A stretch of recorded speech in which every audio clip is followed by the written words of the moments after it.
আপনাদের স্বাগত। আজ আমি আপনাদের করে দেখাবো এঁচোড়ের কোপ্তা কারি।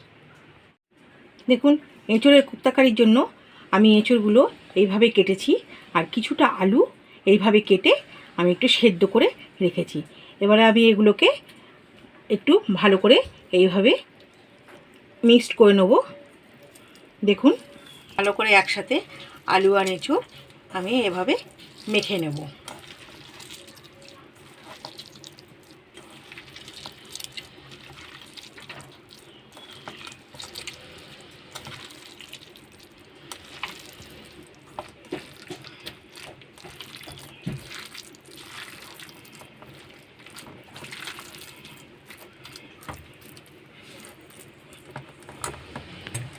এইভাবে এঁচোড়টা আর আলুটা আমি একটু মেখে নিলাম। এবার এর মধ্যে আমি কিছু মশলা দেবো। দেখুন, আমি এর মধ্যে একটু বেসন দিয়ে দেবো। বেসনটা দিলে একটু কোপ্তাটা টাইট হবে। সামান্য একটু হলুদ দেবো, একটু জিরে গুঁড়ো, একটু ধনে গুঁড়ো,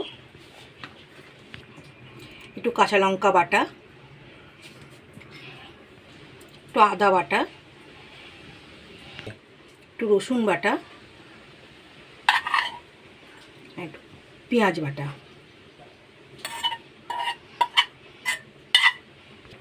আর স্বাদ মতো নুন।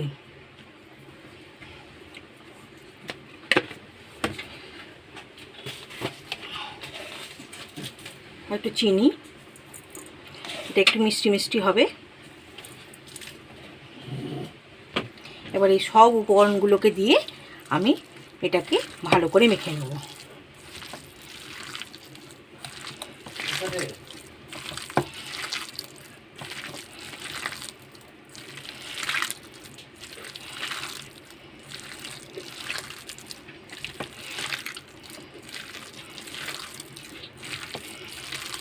দেখুন, আমার এঁচোড়টা ভালো করে মাখা হয়ে গেছে। এবারে আমি এটা তেলেতে ভেজে নেব। এখন কড়াইটা আমার গরম হয়ে গেছে, আমি এতে এবারে কিছুটা সর্ষের তেল দিয়ে দেবো। দেখুন, তেলটা আমার গরম হয়ে গেছে। এবার আমি এই কোপ্তাগুলো এইভাবে তেলের মধ্যে দিয়ে দেবো।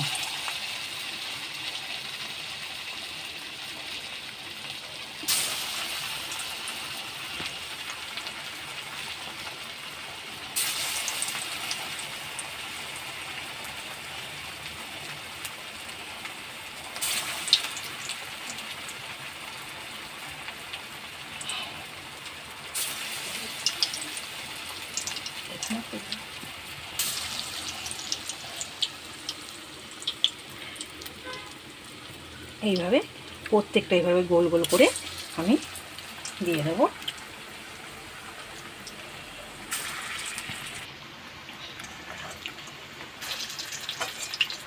এবার আস্তে আস্তে করে প্রত্যেকটা কোপ্তাকে এভাবে উল্টে দিতে হবে, যাতে ভেঙে না যায়।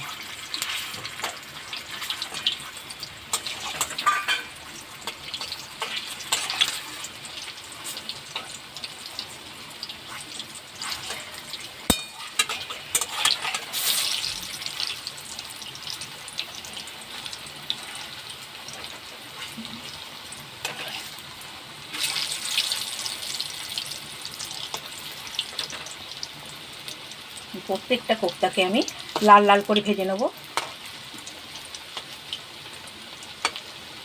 কোপ্তাগুলো আমার খুব সুন্দর ভাজা হয়ে গেছে। আমি এগুলোকে এবারে একটা একটা করে তুলে নেব।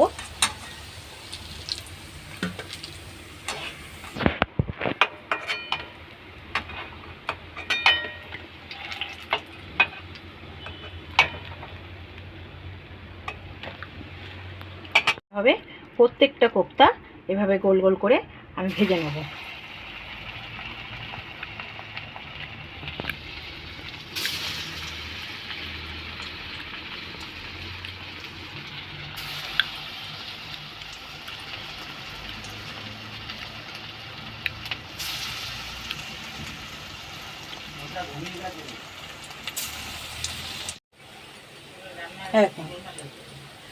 প্রত্যেকটা কোপ্তা আমার ভাজা হয়ে গেছে।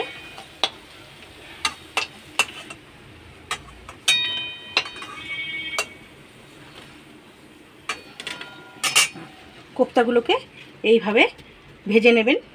এবার আমি কারিটা তৈরি করব। কারিটা করবার জন্য আমার কড়াইতে তেল দেওয়াই আছে। এবার তেলের মধ্যে আমি একটা লবঙ্গ, দারচিনি আর একটু এলাচ ফোড়ন দিয়ে দিলাম,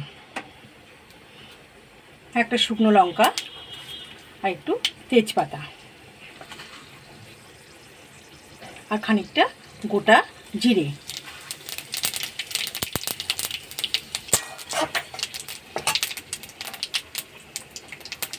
এবার এর মধ্যে আমি আদা বাটা দিয়ে দিলাম।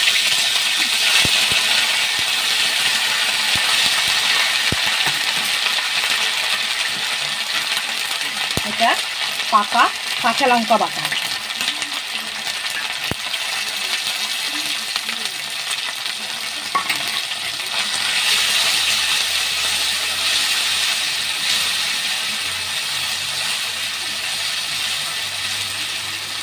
এবারে এর মধ্যে আমি হলুদ, ধনে গুঁড়ো, জিরে গুঁড়ো দিয়ে আমি ভালো করে এগুলোকে কষে নেব। আমি এই কোপ্তাটার মধ্যে কোনো রকম পেঁয়াজ রসুন ব্যবহার করছি না, যেহেতু কোপ্তা ভাজার সময় আমি পেঁয়াজ রসুন দিয়েছি। কারিটা বানানোর জন্য কোনো রকমই পেঁয়াজ রসুন আমি দিচ্ছি না। এবার এর মধ্যে আমি কিছু কেটে রাখা টমেটো দিয়ে দেবো।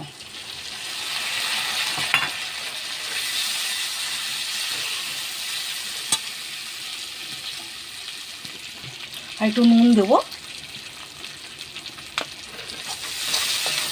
দিয়ে এটা আমি ভালো করে কষে নেব। আর একটু স্বাদ মতো আমি একটু চিনি দিয়ে দিলাম।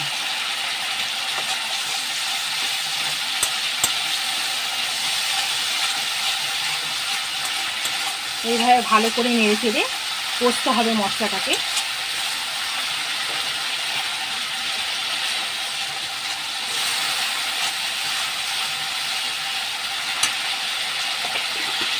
দেখুন মশলাটা আমার খুব সুন্দরভাবে কষা হয়ে গেছে, মশলা থেকে তেল বেরিয়ে গেছে।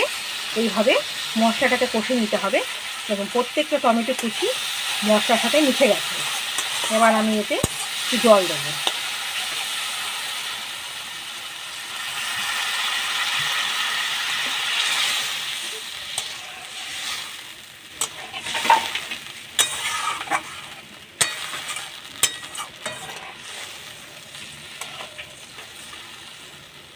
জলটা একটু ফুটে উঠুক। দেখুন ঝোল কোপ্তার কারির আমার এটা ঝোলটা একটু হয়েই এসেছে, আর একটু হবে।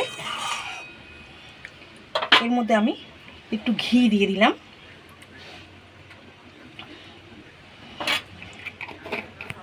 আর একটু গরম মশলা আমি এর মধ্যে দিয়ে দিলাম। ভালো করে কারিটার সঙ্গে আমি এটা মিশিয়ে দিচ্ছি। দেওয়ার পর এবার আমি এতে কোপ্তাগুলো দিয়ে দেবো।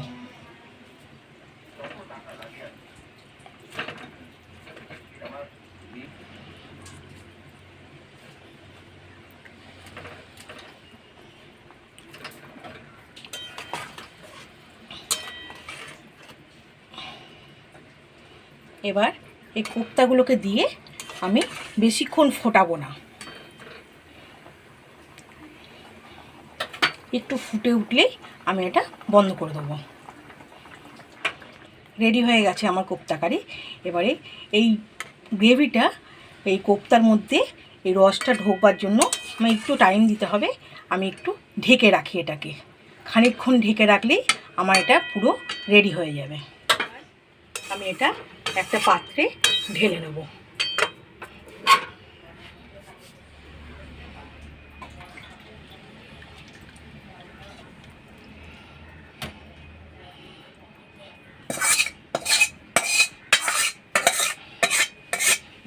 দেখুন কোপ্তা কারি আমার একদম পুরো রেডি। একদম রেডি হয়ে গেছে। যদি আমার এই রেসিপিটি যদি আপনাদের ভালো লেগে থাকে তো প্লিজ আমার এই চ্যানেলটিকে সাবস্ক্রাইব করুন, লাইক করুন, শেয়ার করুন। ধন্যবাদ।